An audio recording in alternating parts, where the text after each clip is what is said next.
সুপ্রিয় শিক্ষার্থীবৃন্দ, আসসালামু আলাইকুম। তোমরা কেমন আছো? নিশ্চয়ই তোমরা অনেক ভালো আছো, আমিও ভালো আছি।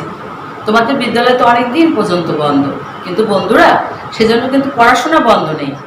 তোমরা কিন্তু বাড়িতে বসে পড়াশোনা করবে, আর তোমাদের পড়াশোনার সুবিধার জন্যই অনলাইনে কিন্তু তোমাদের জন্য অনেক ক্লাস প্রচার করা হচ্ছে। তো তোমরা কিন্তু নিয়মিত সেই ক্লাসগুলো দেখবে। তো বন্ধুরা, আজকে আমি তোমাদের জন্য কোন ক্লাস নিয়ে আসছি তোমরা কি সেটা গেস করতে পারতেছো? আচ্ছা, তোমরা একটু চিন্তা করো, আমি ততক্ষণে আমার পরিচয়টা দিয়ে নিই। তো বন্ধুরা, আমি লুৎফুন্নেছা, প্রধান শিক্ষক, লোনাওয়ার সরকারি প্রাথমিক বিদ্যালয়, পটুয়াখালী সদর।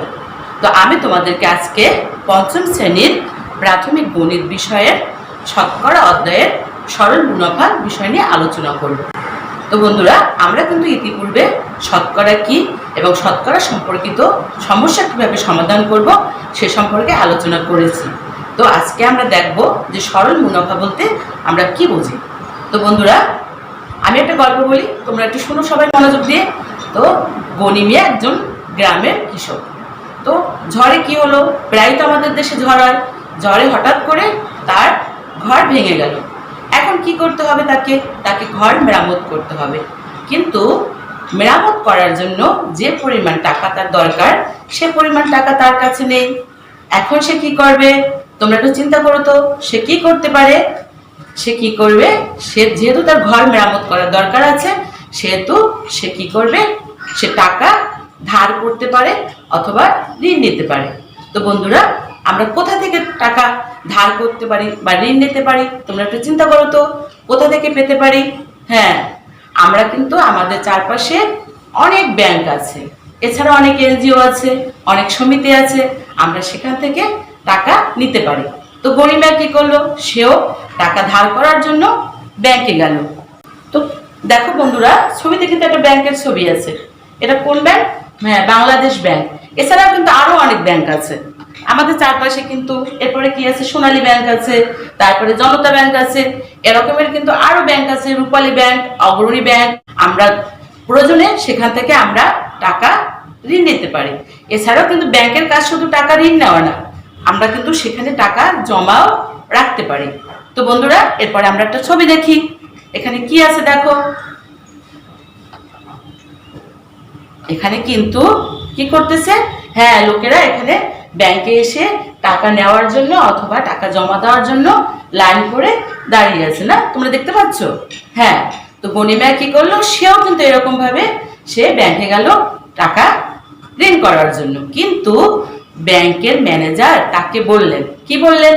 বললেন যে আমি আপনাকে ঘর মেরামত করার জন্য টাকা ঋণ দেব, কিন্তু তার বিনিময়ে আপনাকে কিছু বাড়তি টাকা দিতে হবে। বছর শেষে যে টাকা ঋণ করবেন সে টাকা তো দিতেই হবে, এবং বাড়তি কিছু টাকাও দিতে হবে। বাড়তি যে টাকাটা দিতে হবে বন্ধুরা, সেটাই হলো মুনাফা। তো আমরা তোমরা একটু বোর্ডের দিকে তাকাও, আমি একটু বোর্ডে একটু দেখাই কিভাবে হবে। এটা দেখো তো, সব করে আমি দেখাই তোমাদের। হ্যাঁ, এইটা মনে করো যে যে টাকাটা ঋণ করা হবে সে টাকাটা হলো গিয়ে আসল টাকা। মনে করো যে গনিমার দরকার আছে কত? 3000 টাকা। তো 3000 টাকা, সেটা কি? 3000 টাকা হচ্ছে আসল যে টাকাটা সে ব্যাংক থেকে নিল, সেটা হচ্ছে কি? আসল। তো ব্যাংকের ম্যানেজার তাকে কি বললেন? বললেন যে বছর শেষে তাকে বাড়তি কিছু টাকা দিতে হবে। সে টাকাটা, এই যে বাড়তি টাকাটা আমি সামনে দিলাম এখানে, এটা হলো গিয়ে বাড়তি টাকা। বাড়তি টাকা দিতে হবে বা কিছু টাকা লাভ দিতে হবে। সেই লাভ বা বাড়তি টাকা কি আমরা বলতে পারি কি? মুনাফা। এটা কি বন্ধুরা? এটা হচ্ছে গিয়ে কি? মুনাফা।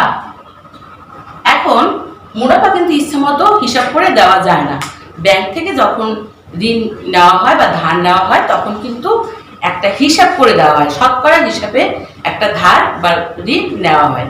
যেমন মনে করো যে ব্যাংকে তাকে বলা হলো যে আপনাকে 6% বা শতকরা 6% হারে মুনাফা দিতে হবে। তা 6% মানে কি বোঝানো হয়েছে বন্ধুরা? মুনাফা কত? 6%। 6% বলতে কি বোঝানো হয়েছে? 6% হচ্ছে যে টাকাই নেওয়া হোক না কেন, তাকে বছর শেষে 100 টাকার হিসাব করে 100 টাকা যদি সে ধার নেয় তাকে দিতে হবে 106 টাকা। সেভাবে তাকে 3000 টাকার উপরে তাকে মুনাফা দিতে হবে। একটা সমস্যা নিয়ে আলোচনা করি, তাহলে কিন্তু আমরা সহজেই এই বিষয়টা সম্পর্কে আরো স্পষ্ট ধারণা নিতে পারবো। তো দেখো, আমাদের এখানে একটা সমস্যা নিয়ে আসছে আমি, তোমরা একটু দেখো, একটু চিন্তা করো। হ্যাঁ, জসিম একটি ব্যাংক থেকে 6% বার্ষিক মুনাফায় 2000 টাকা ঋণ নিলে জসিমকে প্রতি বছর কত টাকা মুনাফা দিতে হবে? তো তোমরা একটু চিন্তা করো আমার সমস্যাটা নিয়ে। হ্যাঁ, কি করছে, জসিম একটি ব্যাংক থেকে 6% বার্ষিক মুনাফা। 6% বার্ষিক মুনাফা হচ্ছে কি, যে সে যদি ব্যাংক থেকে যে টাকাই নিক না কেন তাকে 6% মানে 100 টাকায় 6 টাকা মুনাফা দিতে হবে। তাহলে কি করতে হবে, 2000 টাকা ঋণ নিলে জসিমকে প্রতি বছর কত টাকা মুনাফা দিতে হবে? তাহলে বন্ধুরা আমরা একটু চিন্তা করি। তাহলে জসিম কত টাকা মুনাফা, কত টাকা ঋণ নিয়েছে? 2000 টাকা। তাহলে 2000 টাকাটা কি? 2000 টাকাটা হচ্ছে গিয়া আসল। ব্যাংক থেকে আমরা যে টাকাটা নেব সেটা হচ্ছে আসল, অথবা ব্যাংকে আমরা যে টাকাটা জমা রাখবো সেটা হচ্ছে গিয়ে আসল। তাহলে আমরা একটু দেখি এখানে আসল কোনটা বন্ধুরা? আসল হচ্ছে গিয়ে 2000 টাকা। 2000 টাকা জসিম ব্যাংক থেকে ঋণ নিয়েছে। তাহলে আমরা 2000 টাকাকে কি লিখতে পারি? আসল হচ্ছে 2000 টাকা। আর আমার মুনাফার হার কত বন্ধুরা? মুনাফার হার হচ্ছে 6%। মুনাফার হার এই শব্দটা কিন্তু তোমাদের কাছে একটু নতুন, কিন্তু তারপরও তোমাদের বুঝতে হবে মুনাফার হার হচ্ছে যে ব্যাংক থেকে আমরা যে টাকাটা নেব একটা নির্দিষ্ট হারে আমাদেরকে মুনাফা দিতে হবে বা লাভ দিতে হবে। মুনাফা শব্দটাও কিন্তু তোমাদের কাছে এবছর এখন নতুন আসছে, তো তারপরেও আমরা এখন বুঝতে পারতেছি মুনাফা হচ্ছে ব্যাংকে আমরা ঋণ নেওয়ার পরে যে টাকাটা আমরা বাড়তি দেব অথবা ব্যাংক আমাদেরকে যে টাকাটা বাড়তি দেবে সেটাই হচ্ছে গিয়ে মুনাফা। তো মুনাফার হার হচ্ছে গিয়া আমরা যে নির্দিষ্ট হারে আমরা ব্যাংকে টাকাটা জমা মুনাফাটা দেব সেটাই হচ্ছে মুনাফার হার। তাহলে আমার এখানে মুনাফার হার কত? 6%।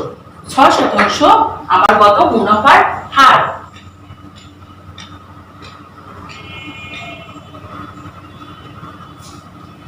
মুনাফার হার কত বন্ধুরা? 6%। এখন আমাদের দেখতে হবে যে জসিমকে প্রতি বছর কত টাকা মুনাফা দিতে হবে। প্রতি বছর মানে কি? 1 বছর। 1 বছরে জসিমকে কত টাকা মুনাফা দিতে হবে।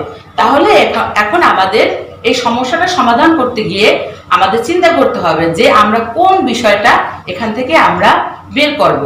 তাহলে আমরা এখানে কোনটা বের করতে পারবো? মুনাফা কত, মুনাফা কত টাকা দিতে হবে। তাহলে আমাদেরকে বের করতে হবে মুনাফা কত। তো বন্ধুরা আমরা একটু দেখি। হ্যাঁ, এখন আমাদের আসল কত? হ্যাঁ, আসল দেখো এখানে গেলে গিয়ে আসল কত বন্ধুরা? আসল হচ্ছে গিয়ে 2000 টাকা। এরপরে এই যে সামনে আমি লাল কালি দিয়ে যেটুকু চিহ্নিত করছি এটা হচ্ছে গিয়ে যে আসলে আমি 2000 টাকা নেওয়ার পরে আমাকে যে টাকাটা মুনাফা দিতে হবে, বার্ষিক মুনাফা। তো বন্ধুরা আমরা কিন্তু শুধু মুনাফা দিলেই হবে না বা শুধু আসল দিলেই হবে না, 1 বছর পরে আমাকে কিন্তু সম্পূর্ণ টাকাটাই ব্যাংকে ফেরত দিতে হবে, আসলও দিতে হবে, মুনাফাও দিতে হবে। তাহলে 1 বছর পরে আমি কত টাকা ফেরত দিতে হবে? 1 বছর পরে আমাকে 2000 টাকা।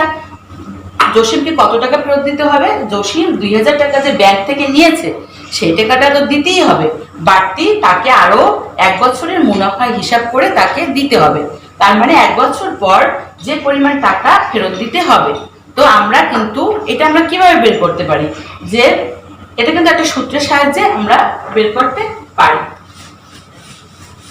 বন্ধুরা তোমরা একটু বোর্ডের দিকে তাকাও। তো এখন আমরা এই সমস্যাটা কিভাবে সমাধান করতে পারি?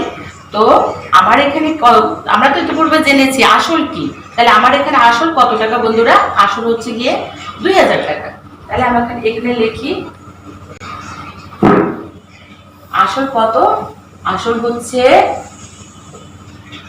2000 টাকা। আরেকটা জিনিস আমাদের এখানে দেওয়া আছে, সেটা কত?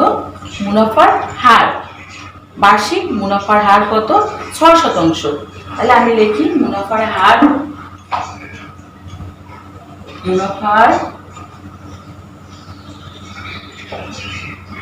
মুনাফার হার কত বন্ধুরা? 6%। তো আমরা কিন্তু ইতিপূর্বে জেনেছি 6% মানে কি হচ্ছে, আমরা যখন ভগ্নাংশে লিখবো তখন লিখবো কি যে 6% হচ্ছে 100/6। তাহলে আমরা কি লিখি? ভগ্নাংশ ভাবে 100/6। তো বন্ধুরা এখন আমাদের বের করতে হবে মুনাফা কত। তো মুনাফা আমাদের বের করতে হলে আমরা এভাবে লিখতে পারি। আমরা তো এর আগে শতকরা সমস্যার সমাধান করছি, তখন আমরা কিভাবে লিখেছি যে আসল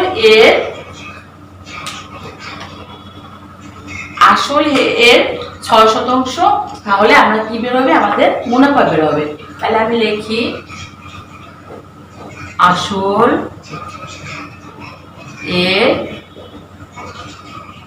100/6। কিন্তু আমরা কিন্তু ইতিপূর্বে জেনেছি যে এর কাজ এবং গুণের কাজ একই রকমের। তাহলে আমরা আসল আমাদের কত? আসল হচ্ছে 1200 টাকা গুণ 106। তো বন্ধুরা এখন আমরা দেখি, হ্যাঁ, বার্ষিক মুনাফা সমান আসল গুণ বার্ষিক মুনাফার হার ভাগ 100। তাহলে বার্ষিক মুনাফা সমান 200 গুণ 100/6। 200, ওটা কি 1200 ছিল না 200 ছিল স্যার? 2000 ঠিকই আছে। 2000 ছিল না? আচ্ছা আমার এখানে তো মনে হয় স্যার 2000।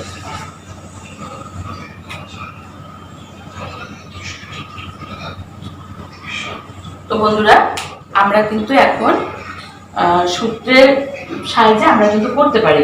যেমন এই সূত্রটা কিন্তু আমরা মুখস্থ করে ফেলবে।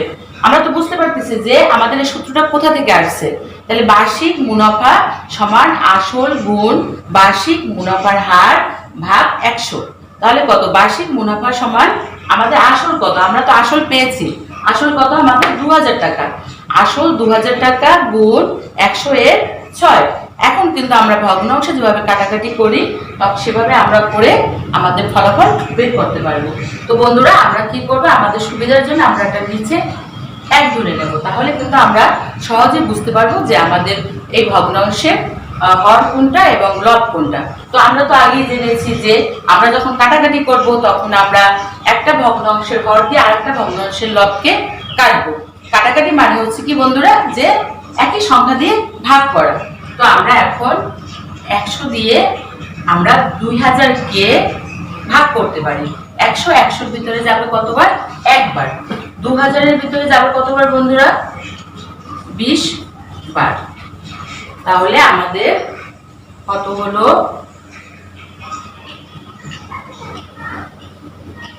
120 টাকা। তাহলে আমাদের মুনাফা কত হলো? মুনাফা হলো কত?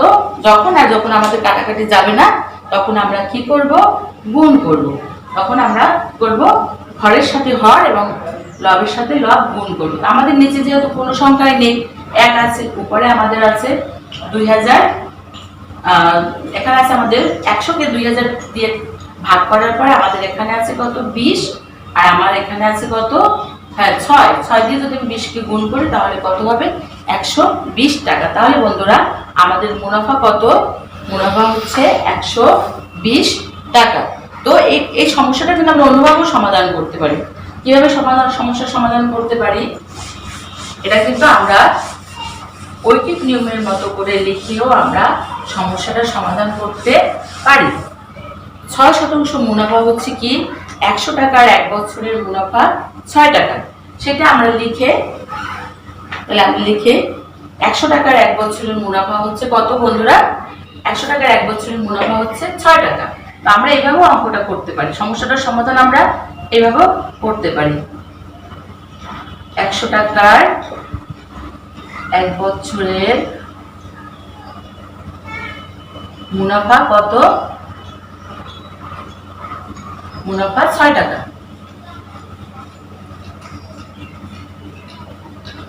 অতএব 1 টাকার 1 বছরের মুনাফা কত হবে? হ্যাঁ বন্ধুরা, তোমরা চিন্তা করো তো কত হবে। হ্যাঁ, বেশি হবে না কম হবে? অবশ্যই কম হবে, কারণ 100 টাকার চেয়ে 1 টাকার মুনাফা কম হবে। কম হলে কি হয় তোমাদের মনে আছে? হ্যাঁ, কম হলে ভাগ হবে। ভাগ হওয়ার সময় আমাদের প্রথমে যে সংখ্যাটা থাকবে সেই সংখ্যাটা কোথায় যাবে? নিচে যাবে। আর উপরে থাকবে আমাদের শেষে যে সংখ্যাটা আছে সেটা উপরে যাবে। তো বন্ধুরা, এখন আমরা বের করব 2000 টাকার 1 বছরের মুনাফা কত। 2000 টাকার 1 বছরের মুনাফা, আচ্ছা একটু চিন্তা করে বলো তো, 1 টাকার 1 বছরের মুনাফার চেয়ে 2000 টাকার 1 বছরের মুনাফা কি বেশি হবে না কম হবে? হ্যাঁ, কি হবে? বেশি হবে। বেশি হলে কি হবে? গুণ হবে। গুণ হলে কোথায় আমরা লিখবো? গুণ হলে আমরা লিখবো কোথায়? উপরে আসবে। 6 গুণ 2000 নিচে কত হবে? 100। তো বন্ধুরা, আমরা সে আগের মতো আমি যে দেখাইছি সেভাবে আমরা এখন আবার কি করতে পারি? কাটাকাটি করতে পারি। কাটাকাটি মানে আমরা একই সংখ্যা দিয়ে হর এবং লবকে ভাগ করতে পারি। তো আমরা এখন দেখি 100 দিয়ে আমরা যদি ভাগ করি তাহলে 100 এর ভিতরে যাবে 1 বার এবং 100 2000 এর ভিতরে যাবে 20 বার। এখন আমরা কি করব? 20 দিয়ে 6 দিয়ে 20 কে গুণ করব। কত হবে? 120 টাকা। তাহলে আমরা কি পেলাম? 2000 টাকার 1 বছরের মুনাফা কত? 120 টাকা। তাহলে জসিম যে ব্যাংক থেকে 2000 টাকা ঋণ নিয়েছে, কত মুনাফার হার ছিল? 6%। সেখান থেকে জসিমকে 1 বছর পরে কত দিতে হবে? 120 টাকা। 120 টাকা মুনাফা দিতে হবে। তো আমাদের এখানে কিন্তু সমস্যাটা চাওয়া হয়েছে জসিমকে 1 বছর পরে কত টাকা মুনাফা দিতে হবে। জসিমকে 1 বছর পরে মুনাফা দিতে হবে 120 টাকা। আর মুনাফা সহ আসল দিতে হবে কত? মুনাফা সহ আসল এবং মুনাফা সহ দিতে হবে 2000 টাকা। তো দিতেই হবে, সাথে আরো 120 টাকা বাড়তি দিতে হবে। এই যে বাড়তি 120 টাকা জসিমকে দিতে হলো, এই 120 টাকাই কিন্তু হলো কি? বার্ষিক মুনাফা। তাই তোমরা এখন বুঝতে পারতেছো যে মুনাফা কি। তো বন্ধুরা, আমরা এখন তোমরা তোমাদের পাঠ্য বইয়ের 96 পৃষ্ঠায় যাও। সেখানে কিন্তু আরেকটা সমস্যা আছে, সেটা নিয়ে একটু আমরা আলোচনা করি। দেখি, সোহেল একটি ব্যাংক থেকে 800 টাকা ঋণ নিয়ে 1 বছর পর 856 টাকা ফেরত দিল। বার্ষিক মুনাফার হার কত ছিল? এই সমস্যাটা কিন্তু একটু অন্য রকমের, তাই না? তোমরা একটু চিন্তা করো। তোমরা কিন্তু কোনো সময় সমস্যা কারো কাছ থেকে সমাধান করে নিয়ে মুখস্থ করার চেষ্টা করবে না। তোমরা কিন্তু সবসময় সমস্যা নিয়ে চিন্তা করবা এবং সে সমস্যার সমাধান করার চেষ্টা তোমরাই করবা। তো আমি কিন্তু ইতিপূর্বে তোমাদের একটা সমস্যার সমাধান করে দেখিয়েছি। এই সমস্যাটা তোমরা একটু নিজেরা একটু চিন্তা করো কিভাবে করতে পারবে। তো এখানে কি আছে? সোহেল একটি ব্যাংক থেকে 800 টাকা ঋণ নিয়ে 1 বছর পর 856 টাকা ফেরত দিল। বার্ষিক মুনাফার হার কত ছিল? তো আমরা কিন্তু প্রথমে চিন্তা করব যে এই সমস্যাটার ভিতরে আসল কত টাকা। তো সোহেল যে টাকা ব্যাংক থেকে ঋণ নিয়েছে সেটা কিন্তু আসল। আমরা কিন্তু ইতিপূর্বে সেটা তোমাদেরকে বলেছি যে যে টাকা ব্যাংক থেকে ঋণ নেওয়া হবে অথবা যে টাকা আমরা ব্যাংকে জমা রাখবো সেই টাকাটাই হচ্ছে আসল। তাহলে সোহেল একটি ব্যাংক থেকে 800 টাকা ঋণ নিয়েছে, মানে কি? যে আসল হচ্ছে কি আমাদের 800 টাকা। 1 বছর পর সোহেল 856 টাকা ফেরত দিল। 856 টাকা যেহেতু সে বাড়তি কিছু টাকা বাড়তি ফেরত দিল, তাহলে 800 টাকা যদি তার আসল হয় তাহলে সে ফেরত দিল 856 টাকা। তাহলে তার মুনাফা কত? মুনাফা আমরা বিয়োগ করলে 800 টাকা থেকে 856 টাকা থেকে 800 টাকা যদি আমরা বিয়োগ করি তাহলে কিন্তু আমরা মুনাফাটা পেয়ে যাব। বার্ষিক মুনাফার হার কত ছিল? তাহলে কিন্তু এটা কিন্তু একটু অন্য রকমের। আমাদের আগের সমস্যাটা কিন্তু মুনাফার হার দেওয়া ছিল, কিন্তু এখানে কিন্তু আমাদের মুনাফার হারটা দেওয়া নেই। তাইলে আমরা এই সমস্যাটার সমাধান কি করে করতে পারি? তোমরা একটু চিন্তা করো, আবার তোমরা একটু দেখো। হ্যাঁ, বার্ষিক মুনাফা সমান কি বন্ধুরা মনে আছে? হ্যাঁ, আসল গুণ আসল গুণ তারপরে কি আসল গুণ মুনাফার হার, বার্ষিক মুনাফার হার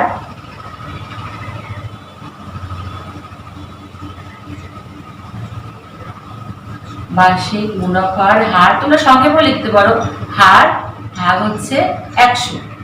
তাহলে আমরা এখন দেখি আমাদের এই সমস্যাটার ভিতরে কি দেওয়া আছে, আসল দেওয়া আছে। আসল কত 800 টাকা।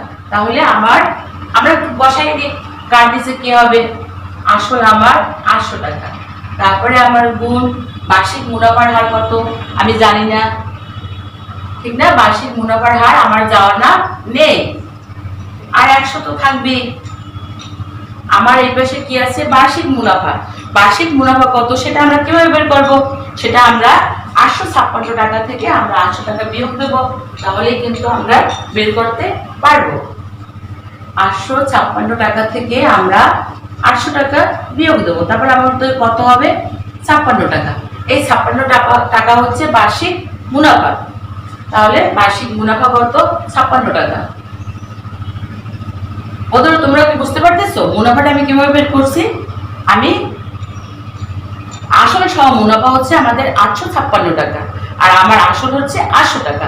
তা আসল সহ মুনাফা 856 টাকা থেকে যখন আমি 800 টাকা মানে আসল টাকা আমি বিয়োগ দেব, তখন আমাদের যে টাকাটা থাকবে সেটাই হচ্ছে আমাদের বার্ষিক মুনাফা।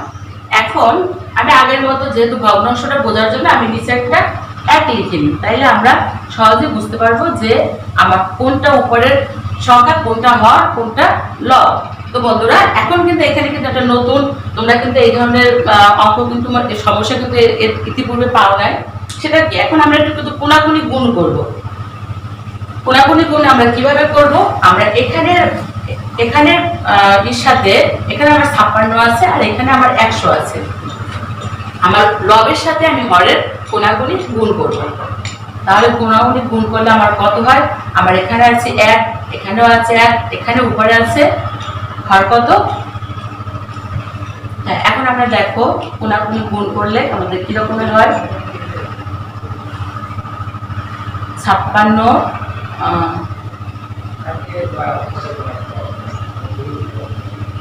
800 গুণ হার সমান 56 গুণ 100। তো বন্ধুরা এখন আমরা কি করলাম, কোনাকুনি গুণ করলাম। কোনাকুনি গুণ করলাম মানে আমার সমান চিহ্নের এই পাশে যে সংখ্যাগুলো আছে এবং সমান চিহ্নের এই পাশে যে সংখ্যাগুলো আছে, এখন আমরা এখানে হর দিয়ে লবকে এবং এই পাশে হর দিয়ে আমি লবকে গুণ করলাম। এখন আমার কত হচ্ছে, এখানে 800 গুণ হার সমান 56 গুণ 100। হার হচ্ছে গিয়ে বার্ষিক মুনাফার হার, এখানে আমি সংক্ষেপে হার লিখে রাখলাম। এখন বন্ধুরা আমি এখন দেখব হার আমি বাম পাশেই রাখবো, যেহেতু আমি হার বের করবো সেজন্য আমি হার বাম পাশেই রাখবো 56 গুণ 100। এখন আমি বাম পাশ থেকে 800কে আমি এই পাশে নিয়ে আসলাম। যখন কোনো সংখ্যা, তোমরা একটু খেয়াল করে শোনো বন্ধুরা, যখন কোনো সংখ্যাকে আমরা বাম পাশ থেকে ডান পাশে নিয়ে আসব তখন কিন্তু সেটা ভাগ হবে। ভাগ হলে কোথায় যাবে, আমরা তো কিন্তু ইতিপূর্বে জেনেছি ভাগ হলে কোথায় যাবে, ভাগ হলে নিচে যাবে। তো এখন বন্ধুরা এখন আমরা আগের মতো কাটাকাটি করি। 100 দিয়ে 100কে কাটি, একবার যাবে। 800-র ভিতরে যাবে 8 বার, এখন 8-8-এর ভিতরে যাবে একবার, 56-র ভিতরে কতবার যাবে 8, দেখো 7 বার। হ্যাঁ, তখন এখন আমার উপরে কত আছে 7 আর নিচে আছে কত 1। তাহলে আমরা কত লিখবো, 7 দিয়ে 1 গুণ করলে কত হয় 7। তাহলে আমার হার কত, মুনাফার হার হচ্ছে কত 7 টাকা। যখন আমরা মুনাফার হার লিখবো তখন কিন্তু আমরা টাকা লিখবো না, তখন আমরা লিখবো কি, লিখবো 7%। মানে 100 টাকার মুনাফার হার হচ্ছে 7 টাকা। তো বন্ধুরা এই সমস্যাটা তোমরা কিন্তু ঐকিক নিয়মের মতো করেও করতে পারো, সেটা আমি তোমাদেরকে আজকে আর দেখিয়ে দিলাম না, যেহেতু আমি তোমাদের এর পূর্বের সমস্যাটা দেখিয়ে দিয়েছি। সেভাবেও তোমরা এই সমস্যাটা ঐকিক নিয়মের মতো করেও করতে পারো। তো বন্ধুরা এখন কিন্তু এই 96 পৃষ্ঠায় তোমাদের আরও 2টা সমস্যা আছে। তোমরা কিন্তু বাড়িতে বসে সেই সমস্যা দুটি সমাধান করার চেষ্টা করবে। দেখো বন্ধুরা, এখানে কিন্তু আমার কত ছিল, বার্ষিক মুনাফার হার আমার অজ্ঞাত ছিল। সে বার্ষিক মুনাফার হার কিন্তু আমরা এখান থেকে বের করলাম। তো শেষে আমরা লিখতে পারি অতএব